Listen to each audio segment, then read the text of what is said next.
ያልታሰበው ልብ አንጠልጣይ የህይወት ታሪክ ክፍል 6 ደራሲ ተምር አህመድ፣ ተራኪ ረዚቃ መሐመድ። ለቻናላችን አዲስ ከሆናችሁ ላይክ፣ ሼር እና ሰብስክራይብ በማድረግ ቤተሰቦቻችን እንድትሆኑ በአክብሮት እንጋብዛለን። የማሩ አክስት ከሽንት ቤት እየተመለሱ ሳለ በረንዳው ላይ በጨለማው በኩል የሆነ ነገር ስለታያቸው ለማጣራት በዝግታ ሲቀርቡ የለቅሶ ድምጽ ይሰማቸውና ደንገጥ ብለው ወይ ኤልሲዬ፣ ምን ነው? ምን ሆንሽብኝ? የኔ እናት ምንድን ነው? በእናት አንጀት እየተንሰፈሰፉ አጠገቧ እየተቀመጡ ፊቷን ከጉልበቷ ላይ ቀና አድርገው እንባዋን አበሱላት። ደህና ነኝ፣ እንዲሁ ትንሽ ደብሮኝ ነው። አልመሰለኝም። ምን ነው ከማሯ ጋር ተጣላችሁ እንዴ? እሽራብ ያስከፋችሽ? በድንጋጤ ጥያቄ ማት አስታቀፏት። ባህር አይደለም፣ ደህና ነኝ። ከማንም ጋር አልተጣላውም። እንዲሁ ቤት ምናምን ናፍቆኝ ነው። ወይ የኔ እናት፣ ታዲያ እኔ ጋር አትመጪም? እኔ እናትሽ አይደለሁ እንዴ? ቆይ በበርድ እዚህ ብቻሽን ተኮራምተሽ ለማን ብለሽ? አቀፏት። ይቅርታ አስደነገጥኩሽ። በቃ እንግባ። አሁን ደህና ነኝ። ነይልኝ እኔ ሕፃን። አሁን እናትሽ ይህን ብትሰማ ነገውኑ ልጄ ላኩልኝ የምትለው። አረ እናንተ ልጆች ግን ጠንክሩ። አሁን እኮ አደጋችሁ። እስከ መቼ እንደዚህ ሕፃን ትሆናላችሁ? ወደ ውስጥ ይዘዋት ገቡ።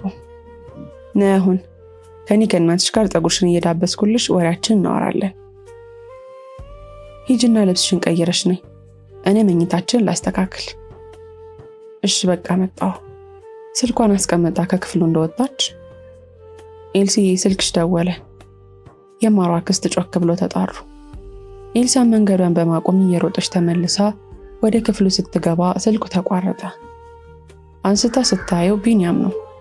እዛው እጇ ላይ እንዳለ ቢኒያም እንደገና ደወለ።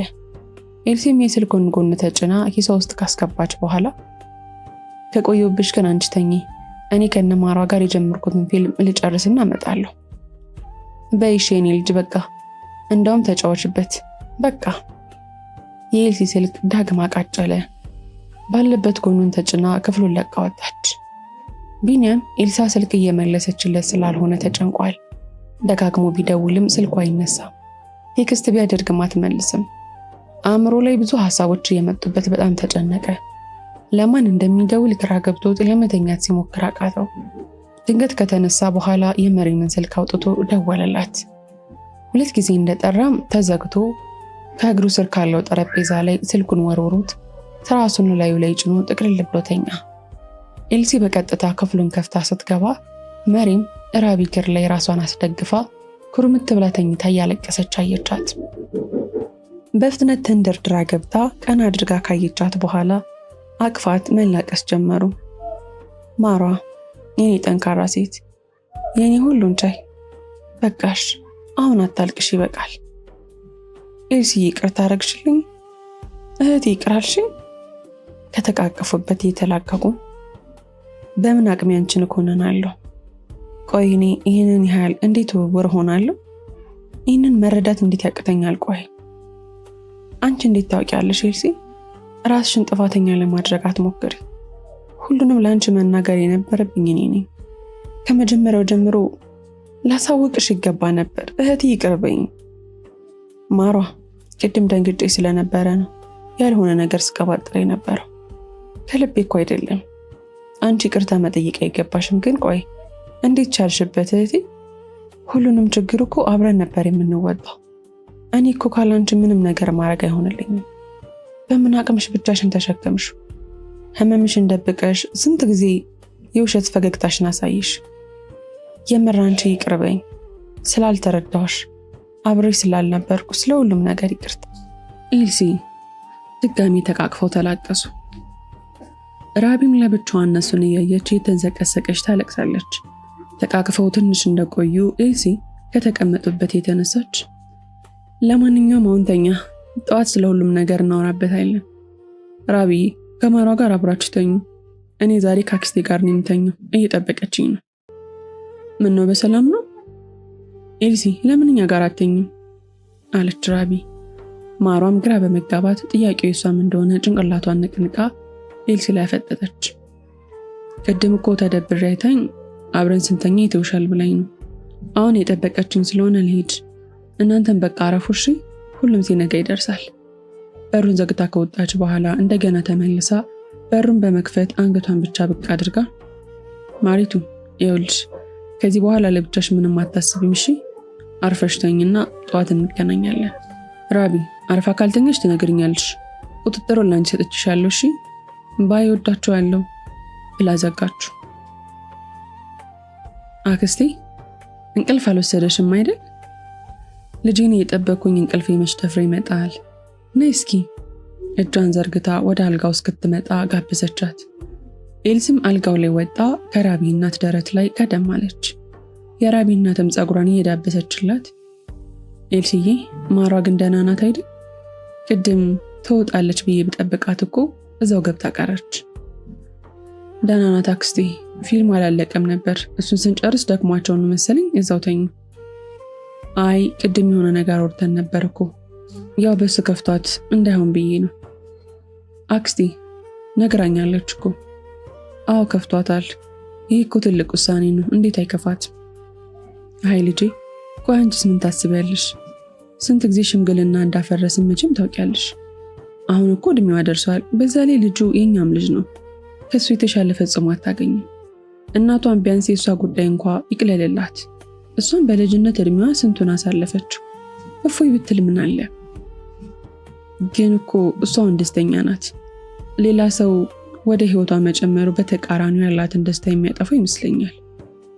እንደሱ አይደለም ልጄ። የኔ የምትይውን ውሃ አጣጭሽን ስታገኝ ሐዘንሽን ሁሉ ረስተሽ ደስተኛ ትሆኛለሽ። ግን እኮ ልጁን ምንም አታውቀውም አክስቴ። እኔ ሰው ለመጋባት ከፈለገ ግዴታ በመሃሉ ፍቅርና መግባባት ሊኖር ይገባል ከሚሉት ነኝ። እንዲህ አይነት ውሳኔ ልጁ በእናንተ አመለካከት ጥሩ ስለሆነ ብቻ መወሰን ያለበት አይመስለኝም። ነገ አብረው የምትቀጥሉ እሷ ናት ብዬ ነው። እኛም እኮ እንዲሁ ዘላ ትግባል አለ። ቀስ እያሉ ያወሩና ይተዋወቁ ይግባቡና ከተዋደዱ እሰየው፣ ካልሆነም አላህ ያለ ይሆናል። ሲጀመር ቆይ ምንም ስሜት የሌላትን ሰው እንዴት ብላ ታወራዋለች? ፍቅር ካልኩሌሽን እኮ አይደለም አክስቴ። ኤልሲዬ ፍቅር መላመድ ነው። እነዚህ ልጆች በየቀኑ እያወሩ ሲመጡ ይላመዳሉ። ሴት ልጅ ደግሞ በተለይ የመጀመሪያዋ ከሆነ በፍቅር ለመውደቅ አያስቸግራትም። ይሄ ነገራችሁ ነው የማይገባኝ። እሱ ራሱ እኮ አውቃትም ቤተሰብ ብቻ ጥሩ ልጅ ናት ስላለው ሚስት አድርጎ ሊቀበላት ነው። የሴት ልጅ ፍቅር በመላመድ ከመጣ ቆይ እሱ ሳያፈቅራት አግብቷት ዝም ብሎ ይኑሩ? አሁን ልጅ ስለሆንሽ አይገባሽም ኤልሲዬ። እኛ እኮ የኖርነው እንደዚህ ነው። ሐዋይም እኔም ባሎቻችንን ስናገባ እናውቃቸውም ነበር። መልካቸውን እንኳን የምናየው የሰርጋችን ቀን ነበር። ግን ተመልከች መቼስ አሊና ሐዋይ እንዴት እንደሚዋደዱ አይተሻል አይደል? እሱ በእናንተ ጊዜ ነው። አሁን እኮ የኛ ዘመን ላይ ነን። የኛም የወንዶችም ሐሳብ ተቀይሯል። በዛ ሙድ መኖር አይቻልም እኮ አለች ጮክ ብላ። ኧረ ልጅ ቀስ በይ። አይ ኤልሲ በቃ እንዲህ ቶሎ እየተናደድሽማ እኔንም ቀድመሽኝ ማርጀትሽ ነው። ኧረ አልተናደድኩም፣ ግን አክስቴ የምርኝ ነገር እሷን ከመጉዳት ውጪ ምንም ጥቅሙ እየታየኝ አይደለም። የእሷን ደስታ ከፈለጋችሁ ቢቀር ነው የሚሻለው። ገብታ ካላየችው በስተቀር ደስታውን ማወቅ አትችልማ። ቆይ እሷ ደስተኛ እንደምትሆን ይህን ያህል እርግጠኛ ያደረገሽ ምንድን ነው? ይሄውልሽ አላህ ይርሐማትና የኔና የሐዋይ እናት በልጅነታችን ነበር ያረፈችው። ታዲያ አባቴ እሱንም አላህ ይዘንለትና ሁለታችንም በወንድ አቅሙ ምንም ሳይጎልብን አንቀባሮ አሳድጎን ወግ ማዕረጋችንን እንኳን ሳያይ እናታችንን ተከተላት። ታዲያ በዛ ሰዓት የኛ ሐዘንና መከራ በዛ። መቼም ደስታ እንደማናገኝ ሆነን በሁሉም ነገር ተስፋ ቆርጠን ባለንበት ጊዜ የራቢያ አባት መጡ ከአያቴ ቤት እኔን ወሰደኝ። ማለት ጠለፋ ነው አክስቴ አለች ደንገጥ ብላ። አንቺ ልጅ አይደለም፣ በወግ በማዕረጉ በሽማግሌ በክብር ነው ወሰደኝ። ግን አክስቴ ቆይ ሳታውቂው አግብተሽው አልጨነቀሽ? እንዳልኩሽ ከአባቴ ሞት በኋላ በሁሉም ነገር ተስፋ ቆርጬ ነበር። ለእኔ ሁሉም ያው ነበር። ቤተሰቦች የሌሉበት ወግ ማዕረግ ለእኔ ከደስታ ይልቅ የበለጠ ሐዘን መጨመር ነበርና ዝም ብዬ ከማየት ውጭ አማራጭ አልነበረኝም። ከዛስ ግን እንዴት ቀጠልሽ? ከማታውቂው ሰው ጋር? በጉጉት ትጠይቃለች። ከዛማ ሁሉም አዲስ ሆነ። ሌላው የደስታ በር ተከፈተ። የራቢ አባት ባል ብቻ ሳይሆን አባትም ወንድምም ዘመድም ሆነልኝ። ሐዘኔን አስረሳኝ። እንደገና መኖርን እንደገና ተስፋን አሳየኝ። ታድለሽ። ስለዚህ መጀመሪያ እሱ ያፈቅርሽ ነበር ማለት ነው? የኤልሳ ስልክ አሁንም ጮኸ። ደግሞ በዚህ ሰዓት ማንም ይደውልብሽ? እኔ እንጃ አክስቴ፣ እስኪ ልየው። ስልኳን እያነሳች ቢኒ ነው። ቅድም አናድጄው አሁን ሊቆጣኝ ነው የሚሆነው። ዝም በይው፣ ጠዋት እደውልለታለሁ። አሁን ወሬያችን እንቀጥል። ስልኳን ሳይለንት አድርጋ ወደ ነበረበት መለሰችው። ተይ፣ በኋላ እንዳይብስብት ብትመልሽለት አይሻልም? ኧረ ዝም በይው፣ የራሱ ጥፋት እኮ ነው ካልሽ ምን ይደረጋል? ነይ እሺ፣ እንደ ቅድሙ ፀጉርሽን እየዳበስኩ ላውራሽ። ምን ነበር ጥያቄሽ? እኔ የማያልኩሽ እሱ አስቀድሞ ያፈቅርሽ ነበር፣ ለዛ ነው ጥሩ ባል የሆነልሽ። ያው አንቺ ነሽ እንጂ እሱ ስለ አንቺ ቀድሞ ያውቃል ብዬ ነው አይደል? እሱስ ልክ ነሽ። በኋላ ሲነግረኝማ ገና ኤሌመንታሪ ተማሪ እያለሁ ነው በፍቅር የወደቀው ብላ በለስላሳው ፈገጋለች። አየሽ አክስቴ፣ ችግሩ እኮ ይሄ ነው። በእናንተ ዘመን ለሴት ልጅ የፍቅር ስሜት ማንም አይጨነቅም። የሷን ስሜት ሳይረዱ ትለምዳለች፣ በመላመድ ውስጥ በፍቅር ትወድቃለች እያሉ የተሻለ ለሚመስላቸው ሰው አሳልፎ ይሰጧታል። በተቃራኒ ወንዱ ልጅ ግን የወደዳትን ልቦ የተሸነፈላትን መርጦ ያገባል። እውነት ይሄ ፌር አይደለም። ቆይ ሴቷ ሌላ ወንድ አፍቅራ ቢሆንስ? ለሚያገባትም እኮ ጥሩ ሚስት አትሆንለትም። ኑሮዋ ሁሉ ማስመሰል የሚሆኑ እሱም ቢሆን አካሏን እንጂ ነፍሷን ከሱ አንድ ላይ ማድረግ አይችልም።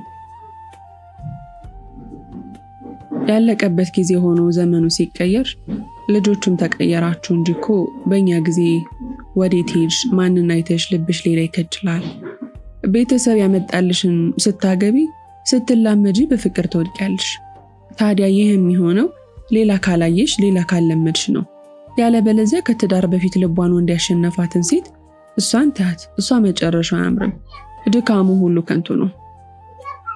ግን ለምን ወንዱ ሲያፈቅር እንደ ጀግንነት ተቆጥሮለት የወደዳትን ሴት እንዲያገባ፣ ሴቷ ስታፈቅር ደግሞ ጥፋት እንዳጠፋች እንደሆነ እጀለች ተቆጥራ ልትኮነን ይገባ ነበር? ተይ ተይ ልጄ፣ ይሄ ህይወት ነው። እንዲህ አታስቢ። ወንድ ልጅና ሴት ልጅ ሁሌም እኩል አይሆኑም። አንዱ የሚበልጥበት ላይ አንዱ ደካማ ይሆናል። ሴት ልጅም ቀድማ ካፈቀረች አብቆቶላታል። ይሄ የሴት ወግ አይደለም። አሁን ገና ነሽ፣ አልፈርድብሽም። ቀስ እያለ ግን ሁሉም ይገባሻል። እስኪ እናያለን እንግዲህ። ይልቅ ልጄ ለማራዶ አድርጊላት፣ አንቺም ከጎኗ ሆነሽ አበርቻት። ልጁ እጅግ ጥሩ የአላህን መንገድ አዋቂ ነውና አላህ ግጣም እንዲያደርጋቸው ዱዓ አድርጊላት። እሱ ከፈቀደ ማሯም አታስቸግረን። ኢንሻአላህ የፍቅር አይኗን በሱ ትገልጣለች። ቆይ በሱ እንዴት እርግጠኛ ሆናችሁ? ባይስማሙስ? እርግጠኛ አልሆንኩም፣ ግን እንደዛ ነው የሚታየኝ። ልጁ ተወዳጅ ነው። በዛ ላይ እሷ ከዚህ በፊት ማንንም አታውቅም። አላህ ካለ ጥሩ ጥንዶች ይሆናሉ። ግን ከሱ በፊት አፍቅራ ቢሆንስ? ምን ማለትሽ ነው ኤልሲ? የምናወራው እኮ ስለማሯ ነው። እሺ ማለት ያው እኔ እኮ ብዙ መጠየቅ ስለምወድ ነው እንጂ ይሄማ እንዴት ይሆናል አለች የተንተባተበች። አይ በቃ ይብቃን፣ አሁን ተኚ። ያንቺ ጥያቄ ማለቂያ የለውም። መብራቱን ካጠፋች በኋላ ፊቷን አዙራ ተኛች። እሺ በቃ አክስቴ ደህና ደሪ። ዘጋጤው ሳይለቃት እሷም ዞር ብላ ተኛች። መሪም ለመተኛት ብትታገልም እንቅልፍ እምቢ ስላላት የጀመረችው ልቦለድ ለማንበብ ስልኳን ካስቀመጠችበት አነሳችው። ስትከፍተው 2 ሚስኮል አየች። በቀጥታ ወደ ጥሪው አፕ ሄዳ ቼክ ስታደርግ አይኗ አንድ ስም ላይ አረፈ። ቢንያም ነው። ደነገጠች። ራቢ እንዳታያት ተጠንቅቃ ካልጋው ላይ በመነሳት ወንበሩ ላይ ተቀመጠች። ስሙን ስታነበው እንደደወለ ስታስብ የማታውቀው የማይገለጽ ሊብራራ የማይችል የስሜት ማዕበል ውስጥ ነጎደች። ናፍቋታል። በየሰከንዱ ስለሱ ማሰብ አቁም አታውቅም። እያንዳንዱ ነገሯን ስታከናውን አብሯት አለ። በሽቷ ያልታወቀላት መድኃኒቱ ያልተገኘላት የአልጋ ቁራኛ አድርጓት መሰንበቱን እንዴት አድርጋ ትንገረው? ለመጨረሻ ጊዜ ሲሰናበታት ሁሌም እንደሚወዳት ተናግሮ አይኑ በእንባ ሲሞላ ፊቷ ላይ ድቅና አለባት። ሳታስበው እንባዋ እየፈሰሰ ነበር። ከገባችበት የትውስታ ማዕበል ብንን ብላ ድጋሚ የስልኩን ስክሪን ተመለከተች። ግን ለምን ደወለ? እንዴትስ ደወለ? በቀስታ ራሷን ጠየቀች። ኦፍ ኤልሲ፣ በቃ ኤልሳ ናት። ቆይ ምን አስቸኮላት? ጠዋት እናወራበታለን ተባብለን አልነበር እንዴ? አሁንም ለብቻዋ በቀስታ ለራሷ መልስ ሰጠች። ቢንያምም ለመተኛት ቢሞክርም አልቻለም። አንዴ በላይ በኩል አንዴ በታች በኩል ቢገላበጥ እንቅልፍ እርም ብሎ ስላስቸገረው ስልኩን ከፍቶ በድብቅ እየቀረጸ ያስቀምጠውን የመሬምን ፎቶ ማየት ጀመረ። ሳታስበው የተነሳ ስለሆነ እያንዳንዱ ፊቷን የሚያስጠላ ገጽታ አላብሶታል። አንዱ ላይ እየሳቀች፣ ሌላው ላይ እየጎረሰች፣ አንዱ ላይ ተኮሳትራ፣ ሌላው ደግሞ እያዛጋች ፎቶዎቿን እያየ ሳያስበው ፈገግ አለ። ትንሽ ቆይቶ ስልኩን አስቀምጦ ጣራውን እያየ ወደ ሐሳቡ ተመለሰ። ምን ሆና ይሆን? በዚህ ሰዓት ምን የተሰማት ይሆን? እኔ እንደምናፍቃት ትናፍቃለች? እኔ እንደማስባት ታስበኝ ይሆን? እውነት ግን ቆርጦላት ነው? እኔ ግን ለምን አቃተኝ? አይበቃትም? ይህ ሁሉ ቀን ሳንተያይ ሳናወራ እንዴት አስቻላት? መልኳ ይቅርና ያ የሚያምር ገዳይ ፈገግቷና ኮስታራነቷ ይቅርና ድምጿ ሰላሜ እንደሚሰጠኝ ቁጣ እንደሚናፍቀኝ እንዴት ይጠፋታል? ግን በደህናዋ ይሆን? እውነት እንደተመኘችው ከናካቴው ረሳችኝ? ምን እያሰበች ምን እያለመች ሲሆን? ከራሱ ጋር እንዲህ ሲብሰለሰል የስልኩ ድምፅ አባነ ነው። ቀረብ አድርጎ የደዋዩን ማንነት ሲያጣራ ማመን አልቻለም። በድንጋጤ ወዲያው አንስቶ ጆሮ ላይ አደረገው። ሄሎ። አቤት። አልተኛህም? አዎ አልተኛውም። ከተቀመጠበት የተነሳ ስልክ እኮ ተደውሎ አለች ድምጿ እየተቆራረጠ። አዎ ቅድም ኤልሲ ስልክ አላነሳ ብለኝ ደውዬ ነበር። ሳታይ ይሆናል እንጂ ደህና ናት። እሺ ደጋግሜ ስደውል አልመልስ ስላለችኝ ተጨንቄ ነበር። ጠዋት ትደውልልሃለች፣ አታስብ፣ ደህና ናት። እሺ። በመሃላቸው ዝምታ ነገሰ። ሁለቱም የተንቀጠቀጡ በክፍላቸው ውስጥ ከወዲያ ወዲህ የተንቆራጠጡ ነው። ዝምታው ሲበዛባት መሬም ብላ አፏን ጠራረገች። እሺ እና ከዚህ በላይ መቀጠል አልቻለም። እናማ በቃ ደህና ደር።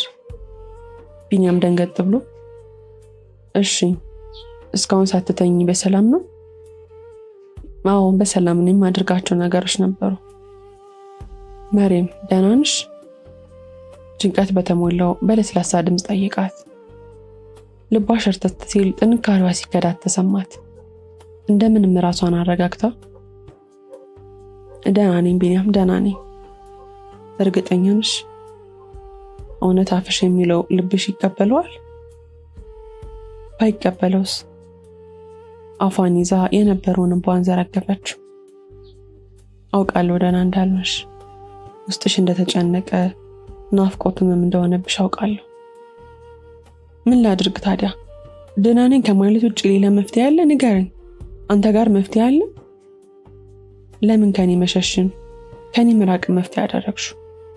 ሁሉንም አንድ ላይ ሆነን ብንወጣው አይሻልም? መለያየታችን የፈጠረብን ካለው ህመም መቀራረባችን የሚፈጥረው ይበልጣል። ለምን እንድንሰቃይ ታደርጊያለሽ? እስከ መቼ? ካለ ተስፋ ካለ ነገ መኖር እኮ ከባድ ነው። አንድ ላይ መሆናችን ራሳችን ላይ ይበልጥ ህመም ከመጨመር የዘለለ ጥቅም የለውም። እና እስከ መቼ እንዲህ በህመም እንቀጥላለን? እንጃ፣ ግን እስከምንችለው እንሞክራለን። አንድ ቀን ህመሙን ለምደነው መኖር እስክንጀምር እንቀጥላለን። በቃ ስለኔ ማሰብ አቁም። ምን ያህል ጠንካራ እንደሆንክ አውቃለሁ። እኔን ተወኝና ለራስህ ኖር። ይበቃሃል ቢኒ። ማሯ መቼም አልተውሽም። አንድ እንድታውቂ የሚፈልገው ነገር ቢኖር ምንም ቢፈጠር በምንም ሁኔታ ውስጥ ብትሆኚ እንደማልተውሽ ቃል ገብቻለሁ። ሁሌም አብሬሻለሁ። ሰው በሚያስፈልግሽ ሰዓት ከጎንሽ ነኝ። ከዚህ በኋላ ደስታዬ ያንቺ ደስታ ነው። የኔ ባትሆኝም እንኳን አልተውሽም። ቢኒያም ፕሊዝ፣ እኔ አይገባኝም እባክህ። ማሯ እኔን ደስታ የምትፈልጊ ከሆነ ያልኩት ይሆናል። ከዚህ በኋላ የኔ ሁኚ ብዬ አላስጨንቅሽ። ግን አንቺን መተው አልችልም። ደስታሽን፣ ሀዘንሽን ሁሉንም ከሩቁኝ እያየሁ እኖራለሁ። እሱ ደስታዬን ይጨምረዋል። እባክሽ አትከልኪኝ። ቢኒያም ምላሹን ሳትሰማ ስልኩን ዘግታ ራቢ ድብን ያለ እንቅልፍ ውስጥ መሆኗን ካረጋገጠች በኋላ ተንሰቅስቃ አለቀሰች። ክፍል 7 ይቀጥላል። ታሪኩን ከወደዳችሁት ላይክ፣ ሼር እና ሰብስክራይብ ማድረጋችሁን እንዳትረሱ።